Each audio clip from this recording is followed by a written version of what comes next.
एक बार इस वीडियो को पूरा जरूर देखना। इस बिल के विरोध में अपनी बात कहने के लिए खड़ा हुआ हूं और इस बिल का विरोध इसलिए कर रहा हूं कि आप इस बिल को अगर एक लाइन में कहना चाहें तो लौट के बुद्धू घर को आए वाला बिल है ये माननीय। पहले आपने कहा डिजिटल इंडिया होना चाहिए, सारा व्यापार डिजिटली करिए, छोटे छोटे पेमेंट आप डिजिटली करिए। प्रधानमंत्री जी गर्व से कहते हैं वो चाय वाले हैं, लेकिन इस बिल के माध्यम से चाय वाला, सब्जी वाला, समोसे वाला, ठेले वाला, ऑटो वाला, टैक्सी वाला, रिक्शा वाला, सबका व्यापार आप चौपट कर रहे हैं। क्या कह रहे हैं आप इस बिल के अंदर? आप इस बिल में कह रहे हैं कि यूपीआई से जब आप पेमेंट करेंगे तो जो व्यापारी होगा, जो व्यापार कर रहा होगा, जिसके खाते में आप पैसा डालेंगे, उसके ऊपर हम टैक्स लगाएंगे। क्यों लगाएंगे आप टैक्स? छोटे छोटे व्यापार, सब्जी वाले पे, चाय वाले पे आप अतिरिक्त भार डालने जा रहे हैं। अगर मान लीजिए आप उनके ऊपर भार डालने जा रहे हैं, वो किसी उपभोक्ता का रिश्तेदार तो है नहीं मान्यवर, घुमा फिरा के वो अपने सामानों का दाम बढ़ाएगा, जिसका खामियाजा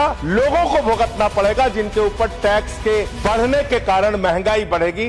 तो ये दो तरह से मार करने वाला टैक्स है, नंबर एक। दूसरी बात, ये बिल लाया किन परिस्थितियों में गया है ये देश को जानना जरूरी है। 31 मार्च 2026 को जो United state trade representative USTR, इसने आपत्ति जताई कि हिंदुस्तान में यूपीआई पर जीरो टैक्स की वजह से हम लोग बर्बाद हो रहे हैं, तो ट्रंप के दबाव में भारत की संप्रभुता को गिरवी रख के ये बिल लाया गया है। इसलिए इस बिल के हम खिलाफ। मानव विदेशी दबाव में भारत की संप्रभुता को गिरवी रख के आप ऐसा बिल ला रहे हैं जिसमें फॉरेन इन्वेस्टर्स को टैक्स में 100% एग्जम्पशन दे रहे हैं, लेकिन जो हिंदुस्तान में छोटे छोटे व्यापार करने वाले लोग हैं उनके ऊपर आप टैक्स लगाने जा रहे हैं। मान्यवर, ये सरकार कहती है यूपीआई के पूरे सिस्टम को मैनेज करने में आपको पैसा खर्च करना पड़ता है। अरे भैया, 27,000 करोड़ रुपए तो आपने सिर्फ मिनिमम बैलेंस चार्जेस के नाम पे 2 साल में देश के करोड़ों उपभोक्ताओं से ले लिया।